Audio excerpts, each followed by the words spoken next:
Welcome to the Pittsburgh Soccer Show here on Trib Live Radio. I'm Mike Graw. Going to be joined by Matt Grubba a little later on. We'll be talking about the Euro 2016 final. Portugal winning despite Cristiano Ronaldo leaving the game early. A largely forgettable tournament for those of us who were neutrals and just watching as the month in France went by. But we'll break that all down. Legacies, Cristiano, Messi, random cheering in the background of our headsets. They're excited about the Euro 2016 final. But right now, that's going to come up a little later in the show. Right now, very pleased to be joined by Mauricio Vargas, goalkeeper for the Pittsburgh Riverhounds, new to the Riverhounds this year, Costa Rican international. Very excited to have him here in Pittsburgh and here in studio. Thanks for coming on, Mauricio. Thank you for the invite. It's a pleasure. First year with the Riverhounds in USL. Spent last year with FC Wichita in NPSL. How did you end up in Pittsburgh? And, well, let's start there. How did you come to the attention of the Riverhounds? What led you to Pittsburgh? Well, I play, as you say, for FC Wichita. Mm-hmm. I did a really good season on the NPSL. We won the conference, and then we lost in semifinals. And after that, I was done with college, so I find the option through like contacts and people that saw me, and Mark signed me to come to the Riverhounds. What's the jump in level of play from NPSL to USL? Is it a big jump in terms of the quality of players in competition? Yeah, you can tell the difference in what is like athleticism. How you say it, athleticism? Athleticism. Yeah. There's a big difference. Like the players are faster. What else? The technique improve, but don't get me wrong, there's a lot of players in NPSL that has potential to come to USL. And you might notice that Mauricio has a bit of an accent, as we can all obviously plainly tell. He was born in New Jersey. Yeah, I was born in New Jersey, but grew up in Costa Rica. So that's what it is. That's why it's a slightly off for a Jersey accent. Yeah. So I was wondering, you spent your childhood in Costa Rica, and you've played in under 15 and under 19 World Cups, every minute of those competitions for Costa Rica. What were those experiences like, getting to play on the international stage? It was great. It was. I was talking with Simon before that they treat you like professional, and you have that little taste, you know. We joined the national team when I was 15 for the under 15s, and then I play under 17s, under 20s. I practice with the under 23 for the Olympics, you know. Oh wow. Didn't go to the Olympics, but I was in the whole program, played to World Cup, so it was a good experience. And I'm sure it's a goal of yours to keep going. You're only 23 years old. I'm sure you're still, a couple years away from what you would consider the prime of a footballer's career. I'm sure you want to be starting for the senior Costa Rican national team. You got a bit of a speed bump blocking the path to getting that first team choice selection. Keylor Navas, goalkeeper for Real Madrid. You were telling me a little bit before the show, you have a very close relationship with the guy whose job you would like to someday eventually take. Yeah, I dream with, one day as I go back to Costa Rica and play with the national team. It's not easy at all. Sure. There's great goalkeepers, like 3-4 goalkeepers that are high level. Any of them can play, but still I like to compete. So I take it as a goal in the future to go back to Costa Rica and be a part of the national team. Well, if it happens, I hope that does happen for you. I hope it works out, except for when you're playing the U.S. in any World Cup qualifiers or anything like that. But we'll move. So we had a Riverhounds goalkeeper break U.S. hearts with Ryan Thompson last year in the Gold Cup. So I don't want to have to deal with another one of you face to face after knocking my team out of it. But certainly for you, I hope that does come about. And I mentioned you spent time training and learning from Keylor Navas, and you needed to learn because you weren't always a goalkeeper. You were an outfield player early on in your career. What brought on the transition to becoming a goalkeeper? Yeah, I don't have that much contact with Keylor because he's pretty famous right now. Sure. So, but when I was in Spain around 18, 19 years old. Like he and his family, like they were great to me. Like they made me feel like I was in home, and I ate Costa Rican food a lot, and it was great. It was a good friendship, and then. Well, it happened that he finished in Real Madrid, So,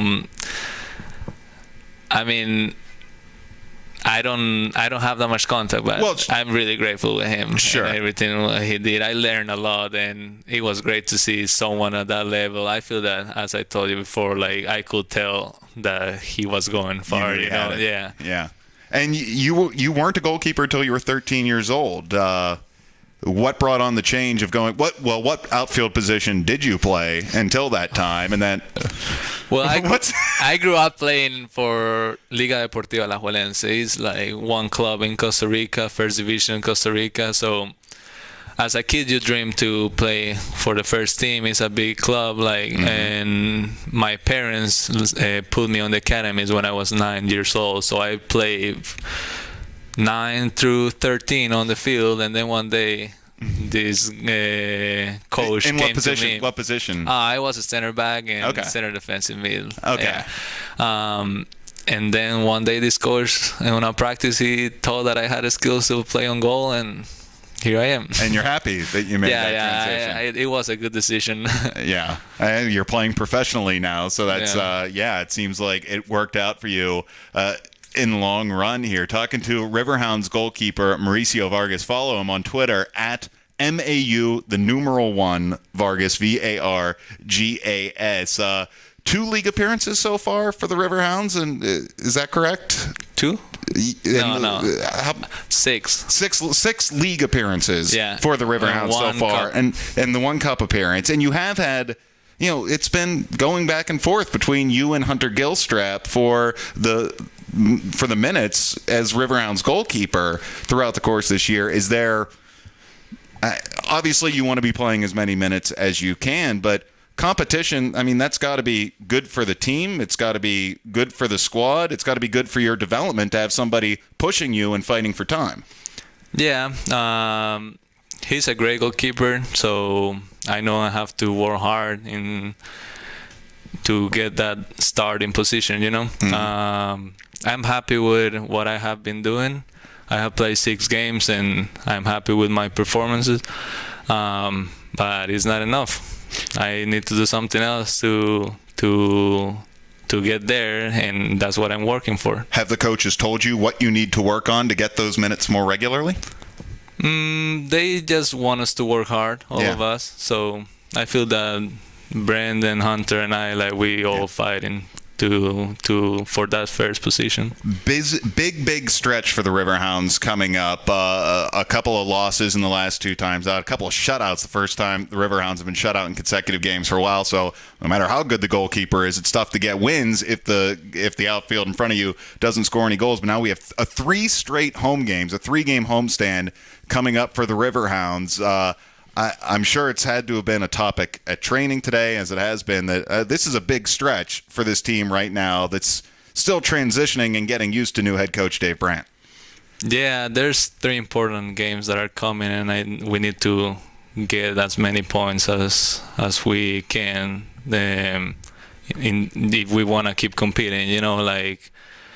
Personally, I don't want to finish or be done before the season is over. We're trying to compete and keep getting points because we need them and get in the playoffs position to fight for a championship. Do you feel that the belief is still there in the locker room? Do you feel that the team is still confident that they can get to where they want to go? Because there has to have been a little bit of frustration, with the way that this season has started. But do you still feel that the spirit in the team room is good and that this team can turn it around and get to where you want to be, which is a spot in the playoffs? Yeah, I believe, and I think that I'm not the only one that believe. It's not easy, we're in a hole, but we need to keep trying to get out of that hole, we can't give up.